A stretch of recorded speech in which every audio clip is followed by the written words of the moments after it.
ওয়েদারটা দেখেন কি অবস্থা। এটা হচ্ছে বেদকা বাজার, টঙ্গিবাড়ি, মুন্সিগঞ্জ। গতকালকে যেই পরিমাণ গরম ছিল আজকে তো তার অর্ধেকও নেই।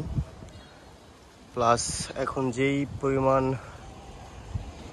মেঘে সাজ করছে, মনে হচ্ছে ভালো মাপের একটা বৃষ্টি হবে।